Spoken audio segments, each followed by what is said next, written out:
28절부터 39절까지 보도록 합니다.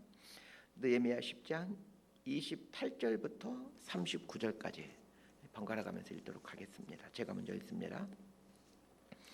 그 남은 백성과 제사장들과 레위 사람들과 문지기들과 노래하는 자들과 느디님 사람들과 및 이방 사람과 절교하고 하나님의 율법을 준행하는 모든 자와 그들의 아내와 그들의 자녀들 곧 지식과 총명이 있는 자들은 다 그들의 형제 귀족들을 따라 저주로 맹세하기를 우리가 하나님의 종 모세를 통하여 주신 하나님의 율법을 따라 우리 주 여호와의 모든 계명과 규례와 율례를 지켜 행하여 우리의 딸들을 이 땅 백성에게 주지 아니하고 우리의 아들들을 위하여 그들의 딸들을 데려오지 아니하며 혹시 이 땅 백성이 안식일의 물품이나 온갖 곡물을 가져다가 달려고 할지라도 우리가 안식일이나 성일에는 그들에게서 사지 않겠고 일곱째마다 땅을 쉬게 하고 모든 빚을 탕감하리라 하였고 우리가 또 스스로 규례를 정하기를 해마다 각기 세겔의 3분의 1을 수납하여 하나님의 전을 위하여 쓰게 하되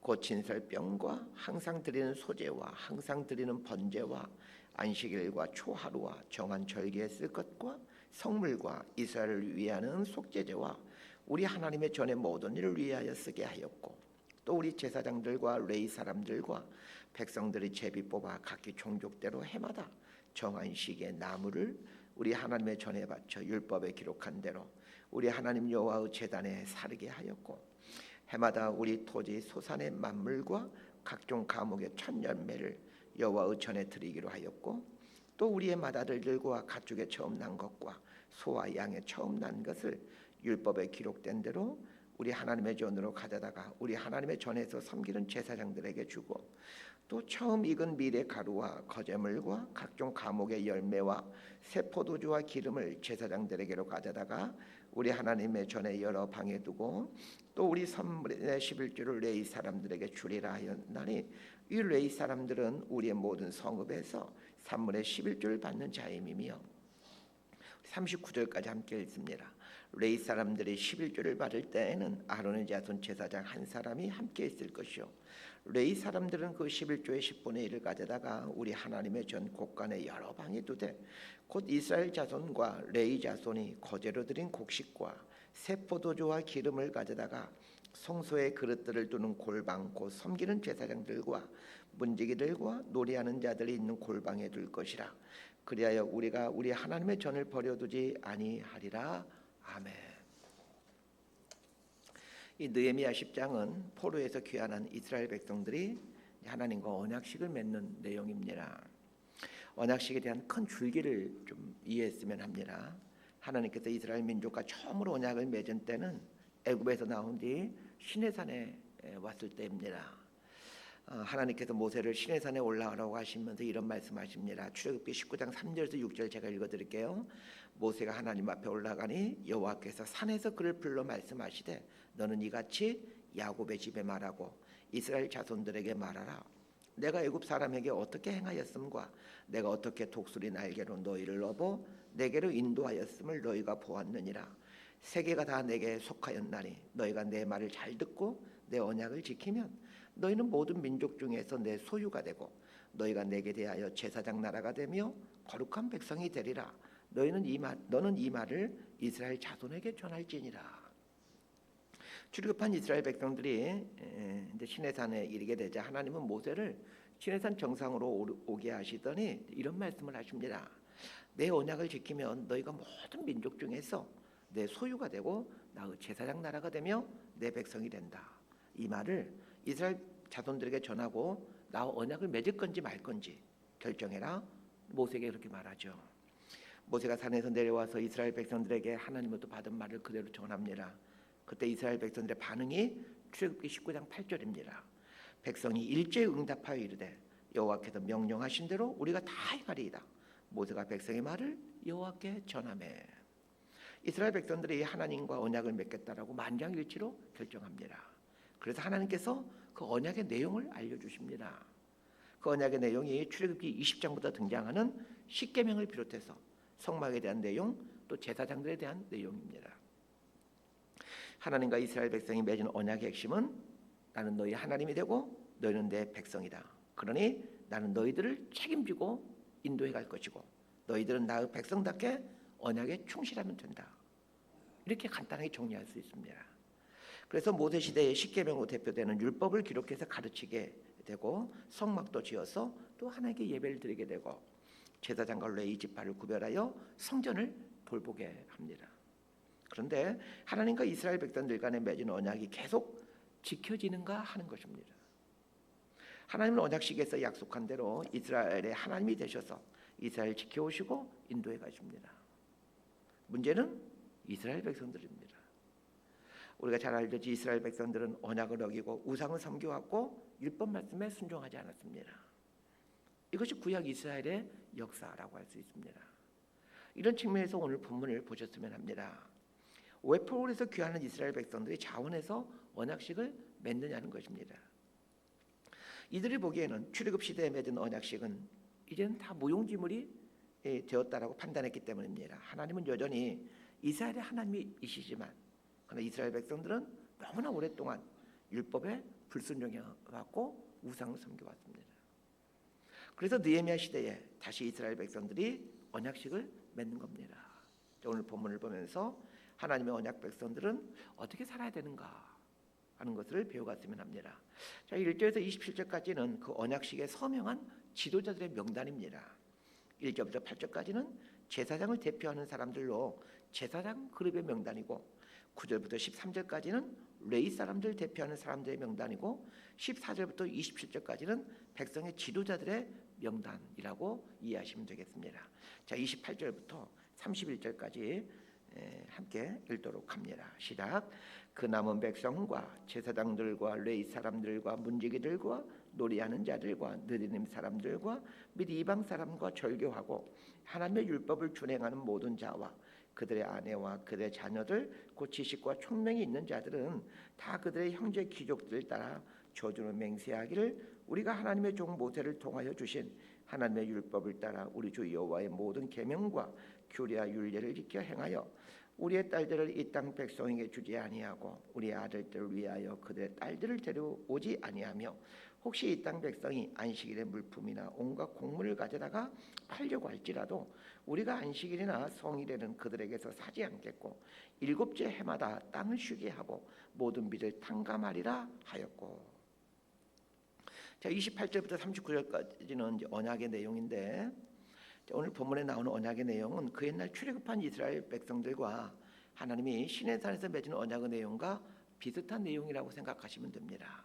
특별히 시내산에서 맺은 언약 중에 이스라엘 조상들이 잘 지켜오지 못한 그 내용들을 중심으로 해서 반드시 그 언약대로 살겠다라고 다짐하는 내용들입니다.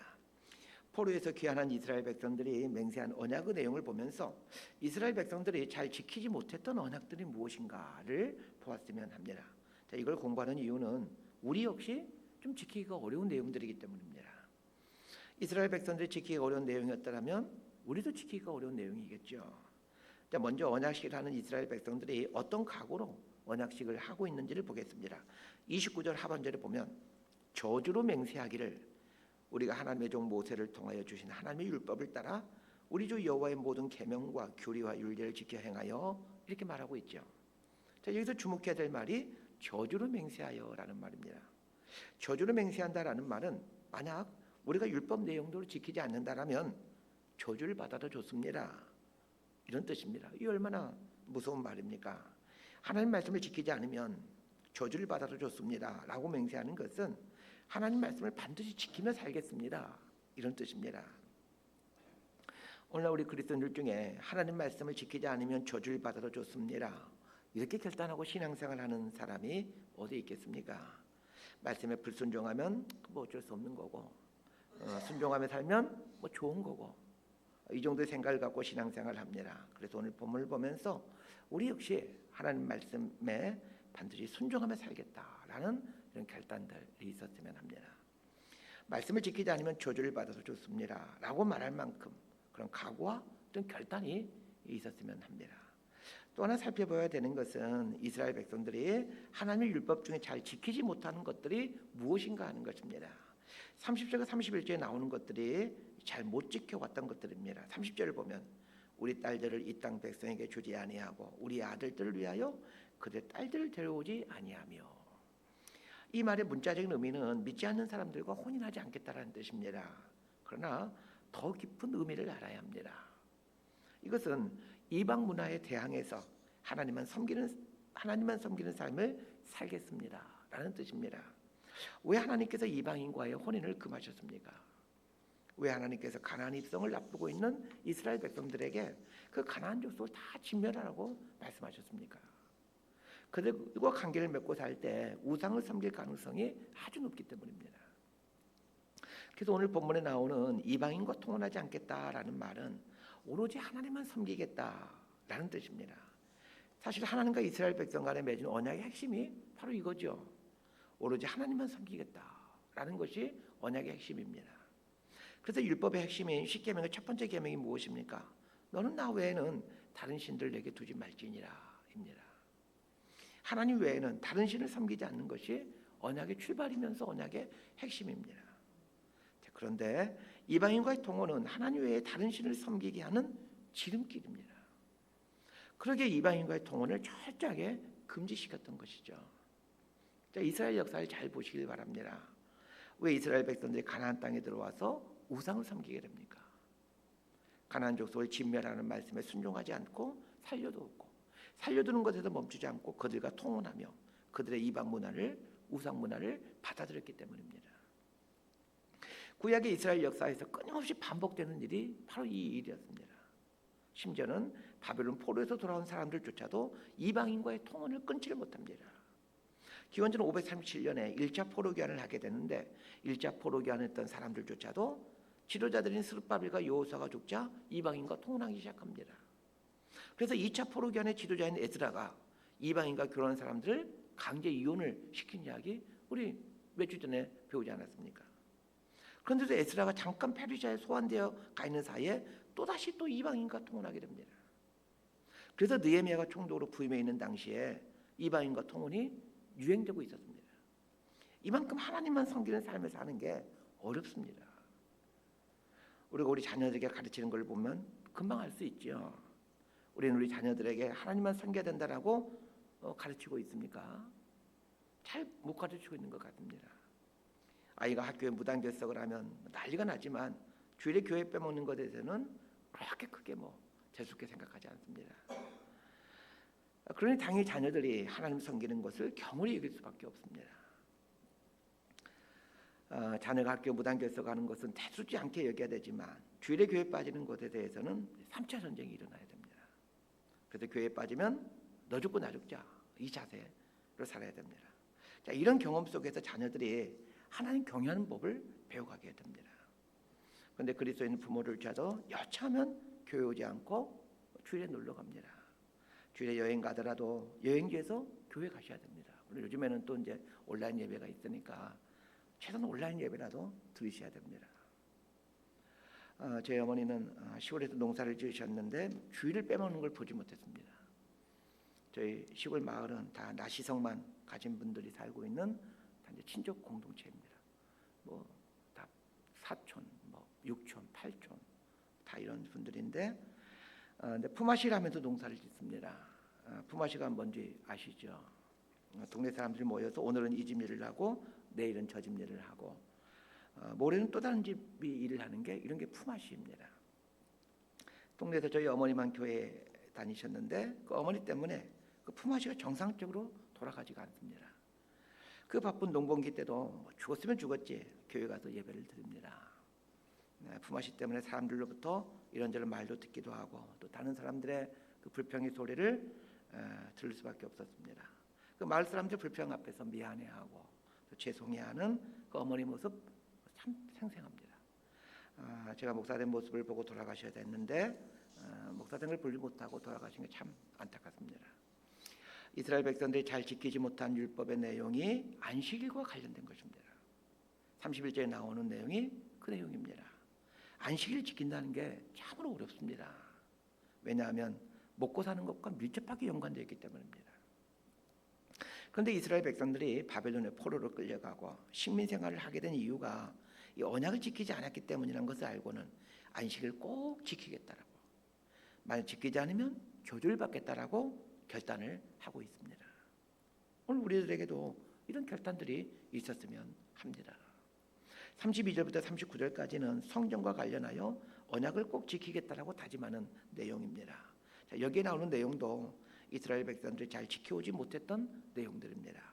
그리고 이 내용을 보면 우리가 잘 지키지 못하고 있는 내용입니다. 32절부터 나오는 내용은 성전을 위하여 내는 헌금과 관련된 내용입니다. 32절 하반절에 보면 해마다 각기 세겔의 3분의 1을 수납하여 하나님의 전을 위하여 쓰게 하되 이렇게 나와 있습니다. 이 말은 모든 백성들이 1년에 3분의 1 세겔을 의무적으로 성전에 세금을 내겠다라는 겁니다. 일명 성전세입니다. 예수님 시대에는 1년에 반 세겔이 성전세로 들어져야 했습니다. 3분의 1 세겔이 오늘날 얼마만큼의 가치인지는 잘 모르겠지만 적지 않은 액수였으면 분명해 보입니다. 모든 이스라엘 백성들은 성전세를 내야 되는데 성전세로 하는 일이 성전 안에서 들어진 소제, 번제와 같은 제사를 드리는 일입니다. 그리고 날마다 성전에서 번제가 드려지는데 그 번제를 태울 나무를 구입하는 데 사용됩니다. 자, 이렇게 성전세는 제사를 드리는 데 사용됩니다. 모든 이스라엘 백성들이 1년에 3분의 1 세겔의 성전세를 내겠다라는 말은 성전에서 제사가 그치지 않도록 하겠다라는 말입니다. 두 번째는 35절에 나오는 말로 토지 소산의 첫 번째 열매를 하나님께 드리는 것입니다. 짐승의 첫 새끼도 하나님께 드리겠다고 말하고 있고 심지어는 아들들 중에 첫 번째 아들도 하나님께 드리겠다라고 말하고 있습니다. 37절에는 수입의 11조를 드리겠다라는 말이 나옵니다. 백성들이 드린 11조는 레위지파 사람들의 생활비로 사용이 됩니다. 오늘날 같으면 교회에서 일하는 목회자들이나 사역자들의 생활비라고 할 수 있습니다. 32절부터 39절까지 나오는 내용은 성전에 드려질 헌금과 관련해서입니다. 헌금의 액수가 얼마쯤 되는지는 정확히 알 수 없지만 얼핏 계산해도 적지 않은 양의 헌금이라는 것을 알게 됩니다. 느헤미야 시대에 이스라엘 백성들이 하나님과 언약을 맺으면서 왜 헌금과 관련된 이 결단들을 할까 생각해 봅니다. 헌금에 대해 하나님의 율법에 분명하게 명시되어 있지만 그동안 이스라엘 백성들이 잘 지키지 못한 내용이었기 때문입니다. 특히 소산의 11조를 드리는 것은 결코 쉬운 일이 아닙니다. 느헤미야 당시에 이스라엘 백성들이 11조를 드리지 않으므로 레인들이 그 레인의 역할을 할 수가 없었습니다. 그래서 느헤미야 13장 10절에 보면 이런 말이 나옵니다. 제가 읽어드릴게요. 내가 또 알아본즉 레위 사람들이 밭을 몫을 주지 아니하였으므로 그 직무를 행하는 레위 사람들과 노래하는 자들이 각각 자기 밭으로 도망하였기로. 이 말의 뜻은 레위인들이 생활을 할 수가 없어서 성전에서 도망쳐서 자기 밭으로 갔다라는 겁니다. 백성들이 내는 11조로 레위인들이 생활하는데 백성들이 11조를 내지 않으니 레위인들이 생활할 수가 없어서 성전에 도망쳐서 농사짓는 일을 하였다는 겁니다. 제가 농사 짓고 있는데 사례비가 없어서 농사 짓는 게 아니고 저는 이제 취미로 농사 짓고 있는데 어쨌든 이 당시에는 레위인들이 생활이 안 되니까 성전에서 도망쳐가지고 농사 짓면서 먹고 살았다는 얘기입니다. 32절부터 39절까지 내용은 성전 유지를 위한 헌금과 관련된 내용입니다. 성전 유지를 위한 헌금을 하겠다라고 결단하는 것은 39절 하반절에 나오는 그리하여 우리가 우리 하나님의 전을 버려두지 아니하리라 이 말을 실천하겠다는 뜻입니다. 그런 면에서 우리 역시 하나님의 전을 버려둔 일을 해서는 안 됩니다. 하나님의 언약 백성이 된다라는 말은 하나님의 성전을 지키는 삶을 살겠다라는 뜻이기도 합니다. 말씀 정리합니다. 느헤미야 시대의 이스라엘 백성들의 자원에서 하나님과 언약식을 체결합니다. 그 언약의 내용을 보면 하나님만 섬기겠다라는 내용이고 하나님을 예배하는 일을 소중히 여기겠다라는 것이고 하나님의 성전을 지키겠다. 이 세 가지로 요약해 볼 수 있습니다.